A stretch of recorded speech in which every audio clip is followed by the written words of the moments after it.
हम यहाँ पर बिजनौर के पास में महाराजा बिजली पासी के पिताजी के नाम से जो किला है वहाँ पर मौजूद हैं।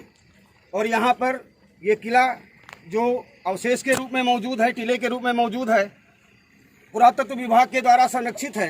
लेकिन कहा यह जा रहा है कि कुछ बिल्डरों को लाभ पहुँचाने के लिए पुरातत्व विभाग द्वारा संरक्षित इस किले को खोदने का गैर कानूनी काम किया गया है। और जो पुरातत्व विभाग से जो एनओसी दी गई है उसमें साफ साफ लिखा है गहराई में किले की जमीन खोद नहीं सकते हैं। आप देख सकते हैं, हम आपको दिखाना चाह रहे हैं कि आप देखिएगा कि जो किले की भूमि है, जो किला है, वहाँ पर कम से कम 4 फुट की गहराई तक में जमीन खोदी गई है, जिसको कतई नहीं खोदा जा सकता था। 60 सेंटीमीटर तक खोदने की अनुमति थी। और ये भी कहा गया था कि जब खुदाई होगी तो पुरातत्व विभाग के कर्मचारी यहाँ पर मौजूद रहेंगे। लेकिन कोई भी पुरातत्व विभाग का कर्मचारी यहाँ मौजूद नहीं रहा, जिसकी वजह से पासी समाज में भयंकर आक्रोश है। आज 18 जून को हम यहाँ पर मौजूद हैं और यहाँ पर स्थानीय सांसद, लोकप्रिय सांसद माननीय कौशल किशोर जी यहाँ पर आए हुए हैं। बैजनाथ रावत जी जो बाराबंकी से विधायक हैं वो भी आए हुए हैं। राष्ट्रीय पासी महासंघ के राष्ट्रीय अध्यक्ष लक्ष्मी प्रसाद रावत जी आए हैं। और रेलवे के अनुसूचित जाति जनजाति कर्मचारी संघ के संजय भाई भी मौजूद हैं। और तमाम शिवमंगल जी हैं, राम विक्रम जी हैं, तमाम साथी सैकड़ों की संख्या में साथी आए हुए हैं। माननीय सांसद जी, आपसे एक सवाल है कि आपके संसदीय क्षेत्र में ये जो काम हो रहा है, आपकी जानकारी में, आपके संज्ञान में कब आया, और जब आया तब आपने कौन सा कदम उठाया? देखिए, पहले काम शुरू हुआ हम लोगों को पता नहीं चला, लेकिन जब पता चला तो एसडीएम से तत्काल बात किया मैंने, एसडीएम सरोजनी नगर जी से, और उन्होंने काम को रुकवाया। बीच में फिर शायद काम शुरू हुआ था, तो उस समय के यूथ ब्रिगेड के लोग भी यहाँ पर पहुँचे, लक्ष्मी भैया पहुँचे और लोग भी पहुँचे सब, और उस काम को रुकवाया। फिर अधिकारियों से मैंने बात की और काम को रुकवाया गया। इस संबंध में मैंने एडीएम प्रशासन से भी बात किया, एसडीएम सरोजनी नगर से भी बात किया, और कल जो है पुरातत्व विभाग के जो निदेशक हैं उनसे हम लोगों का एक प्रतिनिधिमंडल जाकर के मिला, और वो आ भी रहे हैं, उनसे भी बातचीत हुई, और बीसी से भी, CLDA से भी बातचीत। एक गलत तरीके से यहाँ पर इसका निर्माण किया जा रहा है, कोई औचित्य नहीं था। ये नटवा डी का जो टीला है उसकी मिट्टी खोदने का कोई औचित्य नहीं था, ना यहाँ पर कोई सड़क बनने का औचित्य था। सड़क ऑलरेडी जिस बात को लेकर के कि प्रधानमंत्री आवासीय योजना तक पहुंच के लिए जो मार्ग बनाने की बात है, तो वहाँ 2 तरफ से मार्ग ऑलरेडी बने हुए हैं पहुंचने के लिए, इसलिए इस तीसरे मार्ग की कोई ज़रूरत नहीं थी। ये जानबूझ करके किसी प्रॉपर्टी डीलरों को लाभ पहुंचाने के लिए ये नटवा डी है जो टीला है उसको खोदने का काम किया गया है। और जो एनओसी दिया है पुरातत्व विभाग ने, उसका भी पूरी तरीके से अनुपालन नहीं हुआ है, और एनओसी के विरुद्ध यहाँ पर काम हुआ है।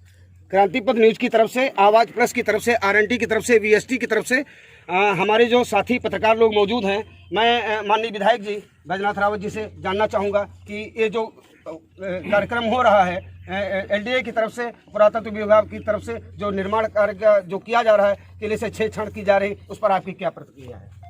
ये पासे समाज के आन बान शान का मामला है, और जो नियमों की धज्जियाँ उड़ाई गई और पुरातत्व विभाग की जो गाइडलाइंस है या एनओसी दी गई, उसका उल्लंघन किया गया है।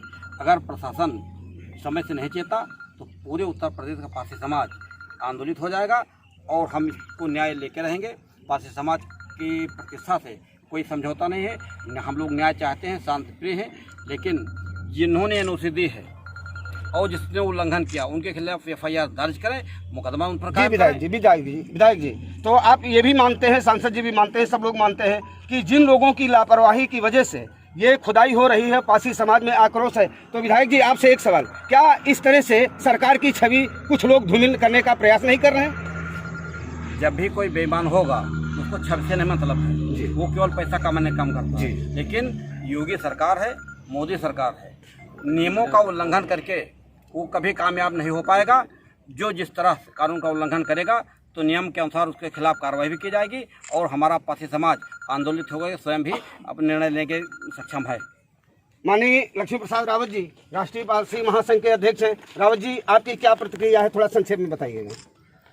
मेरी प्रतिक्रिया है कि हमारे राजा महाराजाओं की धरोहर है, हमारा इतिहास है, हम इसी पे जिंदा हैं। 900 बरस हम लड़के इस धर्म की रक्षा की, अपने समाज की रक्षा किए। फिर 200 हम अंग्रेज़ों से लड़े हैं। उसके बाद भी हमारा ये किला आज यहाँ पर टीला मौजूद है। पुरातत्व विभाग के उसमें आ रहा है, पुरातत्व विभाग का संरक्षण खंभे सब लगे हुए हैं। हमारे साथ पुरातत्व विभाग ने भी अन्याय किया है। ये नियम है कि 100 मीटर तक दूरी तक कोई निर्माण कार्य नहीं हो सकता है। ये हमको मालूम है कि जब परिवर्तन चौक मायावती बनवा रही थी वो, तब उस समय ये था कि दूरी इसकी बढ़ाई जाए, इसकी दूरी कम। पुरातत्व विभाग ने कैसे इनको परमिशन दिया है जो उसके अंदर है। प्रधानमंत्री सड़क योजना का काम बहाना बना करके ये लोग गुमराह करके एनओसी दिया। फिर एलडीए ने भी गुमराह किया, एलडीए ने भी गुमराह किया पुरातत्व विभाग को, और एलडीए ने गुमराह किया अपने अधिकारियों को, शासन को। प्रधानमंत्री सड़क योजना की रोडें बनी हुई हैं, 2 तरफ से उसका रास्ता है। इस रास्ते की कोई जरूरत नहीं थी। जानबूझकर प्राइवेट बिल्डरों को ये दिया जा रहा है, जिससे ये बगल। रावत जी आए हैं, सरकार के प्रतिनिधि हैं।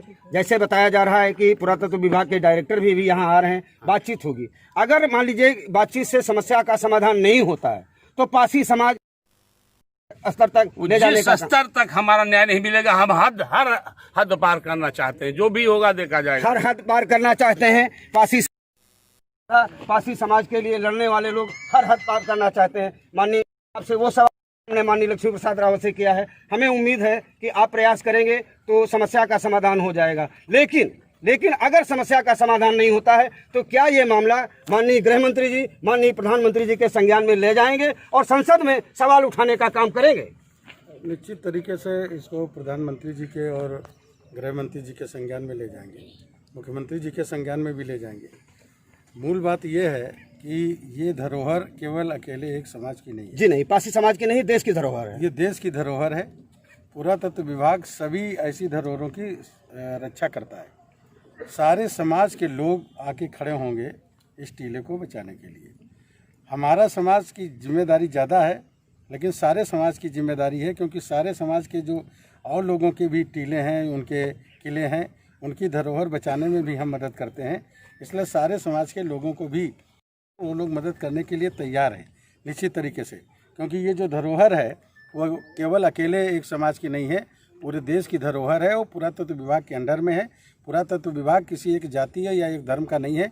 सारे जो पहले की चीज़ें हैं उनको बचाने का काम कर रहा है, उनको संरक्षित करने का काम कर रहा है। इसलिए सवाल तो ये उठाएंगे ही, पार्लियामेंट में बातचीत भी करेंगे। जो यहाँ पे संस्था सड़क को बनाने का काम कर रही है उसको ब्लैक लिस्ट किया जाए, और जिन लोगों ने भी इसको किले को इस टीले की ज़मीन को नियम विरुद्ध खोदा है उनके खिलाफ FIR की जाए। जो वहाँ से LDA के लोगों ने जो बगैर जांच किए इसको परमिशन के लिए मांगा कि हमको वहाँ से सड़क बनाने का परमिशन दिया जाए, कौन से दोषी लोग हैं उनके खिलाफ FIR हो, कार्रवाई हो। और पुरातत्व विभाग से जो डायरेक्टर जी से जो मेरी बात हुई, उन्होंने कहा हम लोगों को धोखे में रखा गया।